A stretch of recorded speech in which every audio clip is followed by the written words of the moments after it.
अकोला जिल्ह्यातून एक धक्कादायक बातमी समोर आली आहे। एका डॉक्टरनं राहत्या घरातील शौचालयामध्ये स्वतः हातावर आणि गळ्यावर चाकूनं वार करून आत्महत्या केली आहे। ही घटना आज दुपारी 3:30 वाजताच्या सुमारास उघडकीस आली आहे। गजानन सुरेश बुवा उर्फ कुलकर्णी, वय वर्ष 40, राहणार चायना गेट, जवाहर नगर परिसर, अकोला, असं आत्महत्या केलेल्या डॉक्टरचं नाव आहे।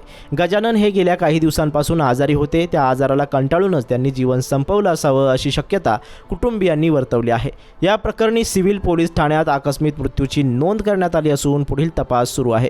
मिळालेल्या माहितीनुसार सिव्हिल लाईन पोलीस स्टेशन हद्दीतील जवाहर नगर परिसरातील चायना गेट भागातील एका अपार्टमेंटमध्ये गजानन सुरेश बुवा उर्फ कुलकर्णी हे सहकुटुंब वास्तव्यास होते।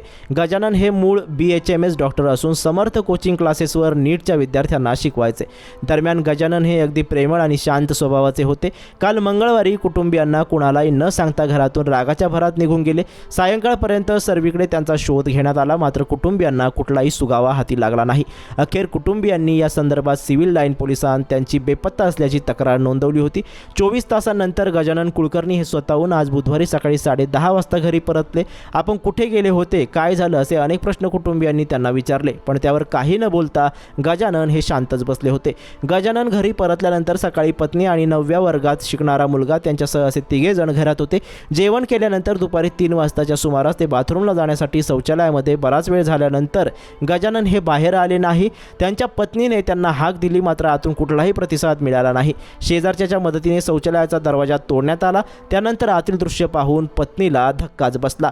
गजानन हे रक्तबंबाळ अवस्थेत दिसल्यानंतर लागलीच या संदर्भात सिव्हिल लाईन पोलीस ठाण्यात माहिती देण्यात आली। ठाणेदारांसह वरिष्ठ पोलीस अधिकाऱ्यांनी या ठिकाणी भेटी दिल्या। घटनास्थळाचा पंचनामा करून गजानन यांचा मृतदेह वैद्यकीय तपासणीसाठी अकोल्याचे शासकीय रुग्णालयात पाठवण्यात आला।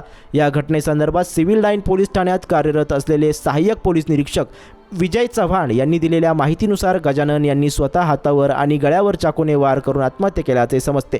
वैद्यकीय अहवालानंतर सर्व बाबी स्पष्ट होणार आहेत, असेही ते म्हणाले। गजानन यांच्या मृतदेहाजवळ सुसाईड नोट आढळून आली नाही। ते सतत आजारी होते, त्यामुळे ते नेहमी तणावात राहायचे, अशा प्रकारची माहिती कुटुंबियांनी पोलिसांना दिली आहे।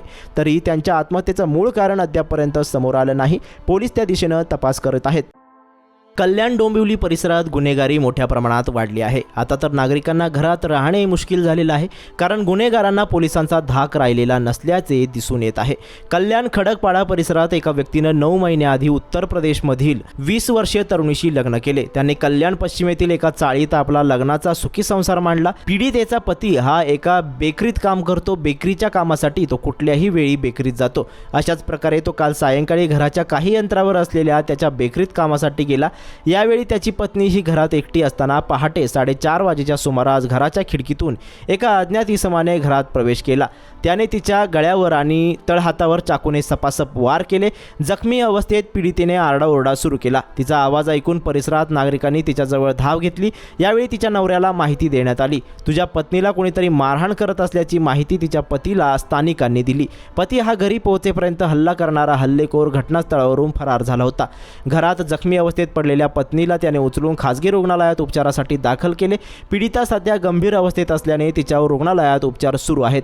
या प्रकरणी खडकपाडा पोलिसांनी अज्ञात इसमाविरोधात जीवे ठार करण्याचा प्रयत्न केल्याचा गुन्हा दाखल केलाय। आरोपीचा शोध घेण्यासाठी पोलिसांनी विविध पथके तयार केली। पंचनामा दरम्यान पोलिसांनी घराजवळ एक चप्पल आढळून आली। आजूबाजूला शोध घेतला असता एका महिलेनं ही चप्पल तिच्या मुलाची असल्याची माहिती पोलिसांना दिली। दरम्यान आरोपी गंगाधर हा त्यावेळेस आपल्या दुचाकीने परिसरात आला होता, पण पोलिसांना पाहताच त्याने तेथून पळ काढला। यासंबंधी माहिती एका नागरिकाने पोलिसांना दिली। पोलिसांनी त्याचा पाठलाग करत 6 तासाच्या आत त्याच्या मुसक्या आवळल्या आहेत।